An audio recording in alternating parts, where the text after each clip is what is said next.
जो 5 दिनों का आराम का समय निकाला था, उसमें सोने और खाने का समय को छोड़कर ज्यादा वक्त जालिम उसे सिखाने में लगा रहा।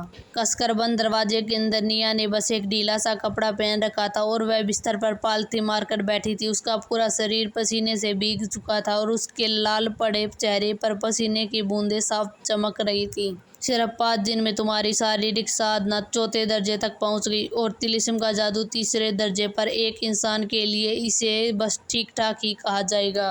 जालिम की आवाज़ पहले की तरह ठंडी ही थी। शिवानी ने बचपन से तिलिस्म का जादू सीखना शुरू किया, तब जाकर वह 5वें दर्जे तक पहुंच पाई। वही आनव की शारीरिक साधना भी 4थे दर्जे पर ही थी। उसकी इन उपलब्धियों से धीरज काफ़ी खुश थे, लेकिन निया को ये मामूली कचरा समझे जाने वाले हॉल से यहाँ तक पहुँचने में सिर्फ 5 ही दिन लगे थे। अगर किसी को उसकी साधना का रफ्तार का पता चला तो सब लोग दंग रह जाएंगे। शारीरिक साधना और तिलिस्म का जादू दोनों एक साथ सीख पाना, और वह भी 5 दिनों में 4थे और 3रे दर्जे तक पहुँचना, यह तो जैसे कुदरत की चुनौती देने जैसा था। आम लोग तो 5 साल में भी किसी एक राह पर निया के बराबर पहुंच जाए तो उन्हें विलक्षण माना जाता था। 5 दिन में दोनों में आगे बढ़ पाना कुदरत को चुनौती देने जैसा था। फिर भी जालिम ने उसे बस ठीक ठाक ही कहा। निया को इस दुनिया की साधना के दर्जे की पूरी समझ नहीं थी, इसलिए जब उसे जालिम की यह बात सुनी तो उसने यही समझा कि उसकी रफ्तार सामान्य ही है। वह इससे ज़्यादा प्रभावित नहीं हुई। आज के लिए बस करते हैं, कल मुझे एक और कठिन लड़ाई लड़नी है। लंबी सांस छोड़ती हुई निया बिस्तर पर लेट गई। अपनी सीमा से आगे बढ़कर अभ्यास करने का नतीजा यह हुआ, उसकी देह और मन पूरी तरह थक गए थे। उसे नहीं पता था कि दूसरों के साथ कैसा होता, लेकिन उसके लिए तो उंगलियों हिलाना भी मुश्किल हो रहा था। अगले दिन उसे जटायु परिवार के मुखिया धीरज से मिलना था। पूरा अंदाजा था कि वह कालकोठरी वाले मामले में उसे आसानी से नहीं छोड़ेंगे। आखिर वह एक बेसहारा और सबकी नज़रों में कचरा थी, जो जटायु परिवार की दया पर ही जी रही थी। धीरज के पास उसे सजा देने में ढील करने की कोई वजह नहीं थी। अपनी हालत और नई शक्तियों को देखते हुए निया को लगा कि अभी अपनी असली ताकत दिखाने का समय नहीं है। मान लो धीरज उस पर ध्यान देने लगे, तब भी उसकी ही पीढ़ी के बाकी लोग एक नए प्रतिद्वंद्वी के सामने आते देख खुश नहीं होंगे। जटायु परिवार की 3री पीढ़ी में ऐसा कौन था जो धीरज का प्रिय बनकर खानदानी संपत्ति पर अपना दावा मजबूत नहीं करना चाहता था। सब यही मानते थे कि निया एक बेवकूफ़ और निकम्मी है, इसलिए वह किसी का कुछ नहीं बिगाड़ सकती थी। शिवानी और उसके भाई का उसे सताना अलग बात थी, पर इसके अलावा अभी उसकी ज़िंदगी में कोई बड़ा खतरा नहीं था। लेकिन जैसे ही वह अपनी नई ताकत दिखाती और लोगों को पता चलता वह शारीरिक साधना और तिलिस्म का जादू दोनों में आगे बढ़ सकती है, तो संभव था कि वे उसे रास्ते से हटाने की सोचें। दुर्भाग्य से उसके माता पिता अब दुनिया में नहीं थे। परिवार में उसका कोई मजबूत साया रहा नहीं था। जब परिवार के मुखिया ने गद्दी की बात की तो हर कोई अपने बच्चे को आगे बढ़ाने में कुछ भी कर सकता था। भले ही निया को साधना के दर्जे की पूरी जानकारी न हो, पर इंसान के मन की अंधेरी सच्चाई को वह अपने पिछले जीवन से भली भांति जानती थी, इसलिए वह कोई कसर नहीं छोड़ेगी। वह अपनी ज़िंदगी को किसी भी हालत में अपने हाथों से नहीं जाने देगी।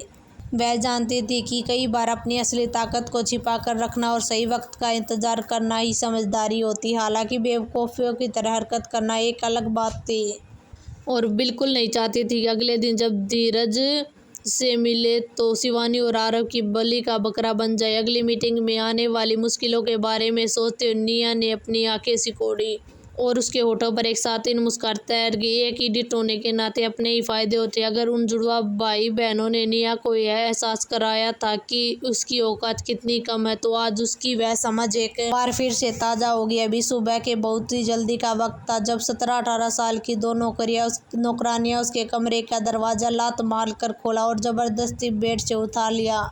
जबकि वो सो रही थी, उसके बर्ताव में रत्ती भर भी इज्जत नहीं थी। ऐसा लग रहा था जैसे वह 7वीं मिस नहीं बल्कि इस घर की सबसे घटिया दर्जे की नौकरानी हो। इतनी बड़ी हो गई हो, पर अभी भी इसे धोने और कपड़े पहनने के लिए किसी और की ज़रूरत पड़ती है, जैसे सच में इस खानदान की कोई शहजादी हो।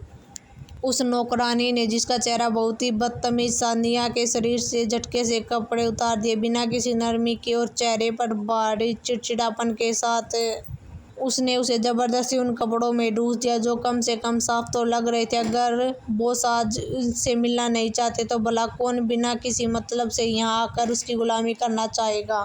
कभी कभी तो मुझे हैरानी होती है कि बॉस क्या सोच रहे हैं जब उन्होंने इस इडियट को इस विला में रहने का फैसला किया।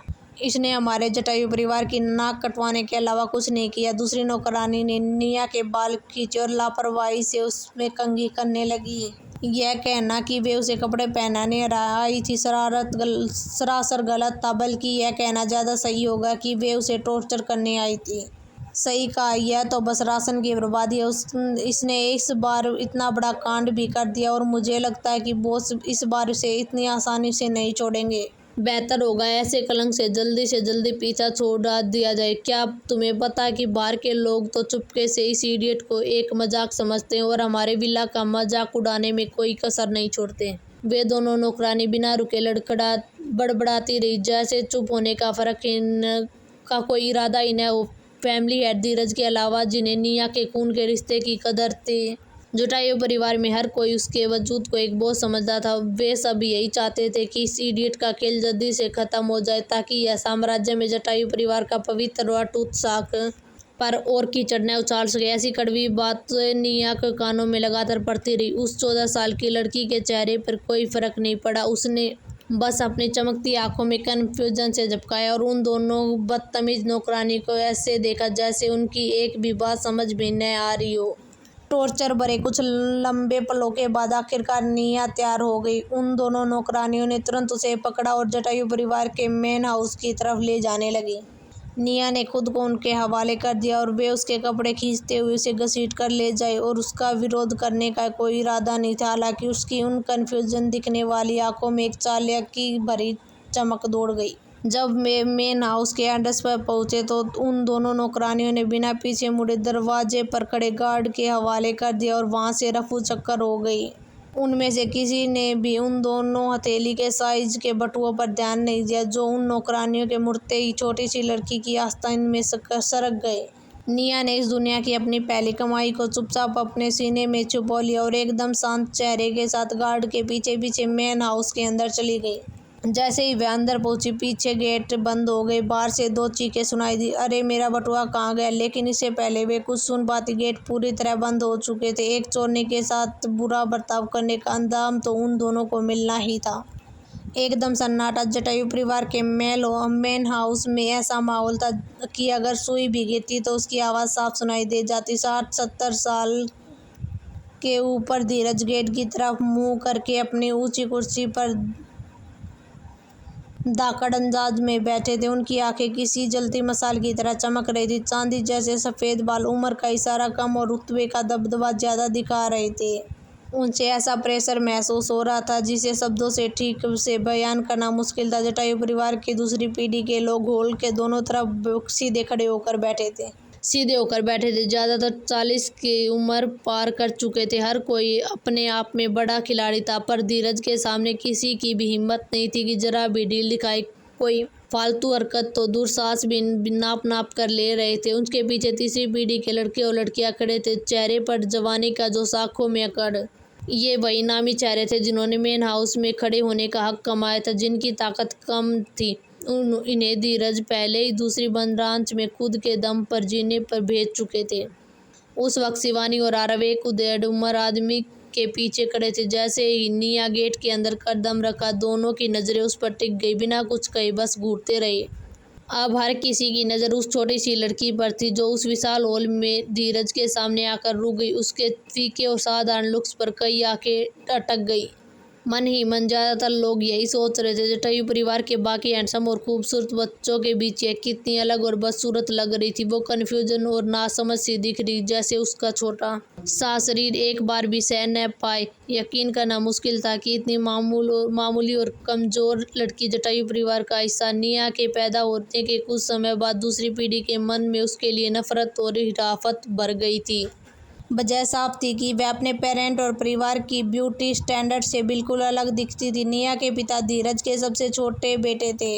इतने हैंडसम थे कि पत्थर को तराश कर बनाया गया हो, कोई कीमती हीरा हो। उसमें ऐसा चार्म और एलिगेंस था कि लड़कियां उन पर मर मिटती थी। मैजिक में उनकी अचीवमेंट कमाल की थी। पढ़ने लिखने का शौक अलग था। जब तक वह जिंदा थे, परिवार के बाकी टैलेंटेड लोगों से अलग ही लेवल पर थे। धीरज के सबसे प्यारे उनकी वाइफ रंगून साम्राज्य की नंबर 1 ब्यूटी थी। उनकी खूबसूरती को बयान करने के लिए शब्द ही कम पड़ जाते थे। शादी से पहले बड़े बड़े रईस उसका ध्यान खींचने के लिए पागलों की तरह घूमते थे। कुछ लोग तो बस उसकी एक मुस्कान के लिए दौलत लुटाने को तैयार थे। जब पेरेंट्स इतने गोल्डन कपल हो तो उनकी बेटी भले ही दुनिया हिला देने वाली सुंदरी क्यों न हो, पर यह तो नामुमकिन था कि वह एक ऐसी मामूली और बदसूरत अगली डकलिक निकले जिसे भीड़ में छोड़ दो तो दोबारा ढूंढना मुश्किल हो जाए। निया के बैकग्राउंड को लेकर परिवार में दबी जुबान में बहुत बातें होती थी, पर धीरज ने कभी खुलकर कुछ नहीं कहा, इसलिए सब बस फुसफुसाते थे। आखिर जटायु परिवार की सारी पावर धीरज के ही हाथों में थी। अब वही धीरज ऊंची कुर्सी पर बैठे अपनी पोती को देख रहे थे और चेहरा बिल्कुल सपाट, कोई इमोशन नहीं। उनकी चाकू जैसी पैनी नजर निया को ऊपर से नीचे तक परख गई, फिर उसकी भौहें हल्की सी सिकड़ी। जैसे ही परिवार वालों ने उसके चेहरे पर वो हल्की सी सिकन देखी, कई लोग मन ही मन मुस्कुरा उठे। साफ था भले ही उन्होंने निया को अपनी पोती माना हो, पर परिवार के इस दाग को वे पसंद नहीं करते थे। गहरी खामोशी और बारिश हो गई। सब धीरज के बोलने का इंतजार करने लगे। धीरज ने अपनी नजरें निया पर टिकाई। आवाज गहरी और बारीक थी। निया, तुमने कुछ दिन पहले मना किए गए एरिया में घुसने की जरूरत की और सबकी मुसीबतें बढ़ा दी। क्या तुम अपना जुर्म कबूल करती हो? यह सवाल कम और सीधा, आरोप ज्यादा था। निया की बड़ी बड़ी आंखें हल्का सा झपकी। उसके हाथ अनजाने में ही अपने कपड़ों की सिलवटों को पकड़कर कस गई, लेकिन चेहरे पर कोई भी इमोशन नहीं था। उसने धीरे से अपनी ठोड़ी उठाई और अपने दादाजी की तरफ सीधे देखा। हॉल में खड़े कई लोगों की सांसें थम गई। आखिर क्या होने वाला इस मैन हॉल में? क्या यहाँ पर निया की बिना किसी रहम किए सजा दी जाएगी?